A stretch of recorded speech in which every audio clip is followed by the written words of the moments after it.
I am Swastik from Study Circle Group. போட்டித் தேர்வு எழுதும் மாணவர்களுக்கான யூடியூப் சேனல் இது தமிழில். இது 53வது வீடியோ. இன்றைக்கி நம்ம இலக்கணத்தில் யாப்பிலக்கணம் அதான் பார்க்க போகிறோம். தமிழ் இலக்கணம் பார்த்திங்கன்னா வகைப்படும். அவை எழுத்திலக்கணம், சொல்லிலக்கணம், பொருள் இலக்கணம், யாப்பிலக்கணம், அணி இலக்கணம். நமக்கு தெரியும் எழுத்து, சொல், பொருள், யாப்பு, அணி. தமிழில் இலக்கணம் 5 வகைப்படும். ஸோ யாப்பிலக்கணம் அப்படின்னா என்னென்னு பார்க்க போகிறோம். யாப்பு அப்படின்னா கட்டுதல் என்பது பொருள்.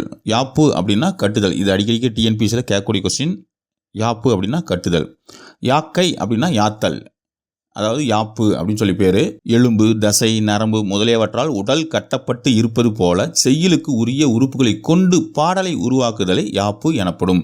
ஸோ யாக்கைனா உடல் அப்படின்னு சொல்லுவாங்க. யாத்தல், யாப்பு, எலும்பு, தசை, நரம்பு எல்லாமே உடலால் கட்டப்பட்டு இருக்கிறது மாதிரி நம்ம செய்யுளுக்கு உரிய அந்த உறுப்புகளை கொண்டு பாடலை உருவாக்குறது, அதுக்கு பேர் யாப்பு அப்படின்னு சொல்லி பேர். ஸோ எழுத்து, அசை, சீர், தலை, அடி, தொடை ஆகிய 6ம் யாப்பின் உறுப்புகளாகும். ஸோ யாப்பின் உறுப்புகள் என்னென்ன அப்படின்னா எழுத்து, அசை, சீர், தலை, அடி, தொடை.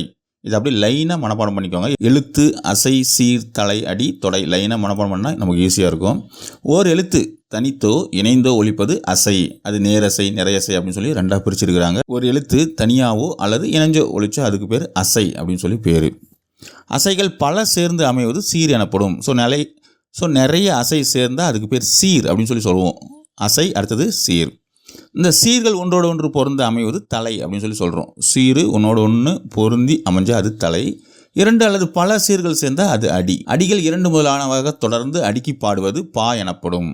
இவ்வண்ணம் செய்யுள் இலக்கணத்தை கூறுவது யாப்பிலக்கணம் எனப்படும். 2 அல்லது அதுக்கு மேலே அடிக்கிட்டே போனால் அதுக்கு பேர் பா அப்படின்னு சொல்லுவோம். இந்த மாதிரி செய்யுள் இலக்கணத்தை யாப்பிலக்கணம் அப்படின்னு சொல்லி சொல்கிறோம். செய்யுள் என்றாலும் பாட்டு என்றாலும் ஒன்று தான். கவிதை அப்படின்னா தூக்கு என்றும் கூட சொல்லலாம். ஸோ செய்யுள், பாட்டு, கவிதை, தூக்கு அப்படி சொல்லலாம். வெண்பா, ஆசிரியப்பா, வஞ்சிப்பா, கலிப்பா ஆகியன பாவின் வகைகள்.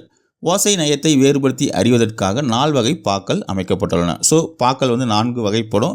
ஓசை நயத்துக்காக இதை பிரிச்சிருக்கிறாங்க. வெண்பா, ஆசிரியப்பா, வஞ்சிப்பா, கலிப்பா அப்படின்னு சொல்லி 4ஆக பிரிச்சிருக்காங்க. வெண்பாவுக்கு ஒரு பாட்டு என்ன அப்படின்னு பார்த்தீங்கன்னா 1330 திருக்குறளுமே வெண்பா தான். திருக்குறள் பார்த்தீங்கன்னா வெண்பாவால் ஆனது.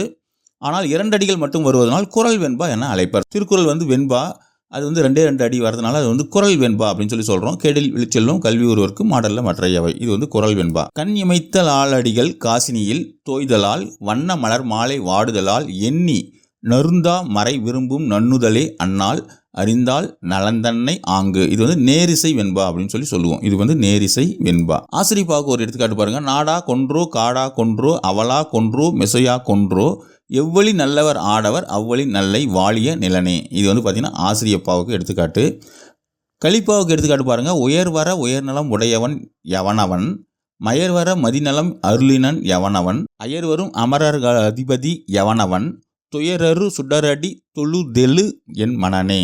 அடுத்தது வஞ்சிப்பாவுக்கு ஒரு எடுத்துக்காட்டு பாருங்கள். விளையாடு மலர்ச்சுனை நீரினிடை, விளையாடுகை மங்கையரன்னம் என, விளையாடுவருடுவர் கூடுவர் பின், விளையாடுவர் பைங்கிலி மேவுறவே. இது வஞ்சிப்பாவுக்கு எடுத்துக்காட்டு. ஸோ நம்ம நெக்ஸ்ட் வீடியோவில் பார்க்கலாம். இந்த வீடியோ உங்களுக்கு யூஸ்ஃபுல்லாக இருந்தால் ஒரு லைக் போட்டு விடுங்க. நம்ம சேனல் ஃபஸ்ட் டைம் பார்க்குறோம், கீழே சப்ஸ்கிரைப் பட்டன் இருக்குது, அதை கிளிக் பண்ணி அப்படியே பெல் ஐக்கானை கிளிக் பண்ணுங்கள். உங்கள் ஃப்ரெண்ட்ஸ் எங்களுக்கு ஷேர் பண்ணுங்கள். அரசு வேலை பெறுவதே நமது லட்சியம். அதை அடைந்தே திருவோம். நன்றி.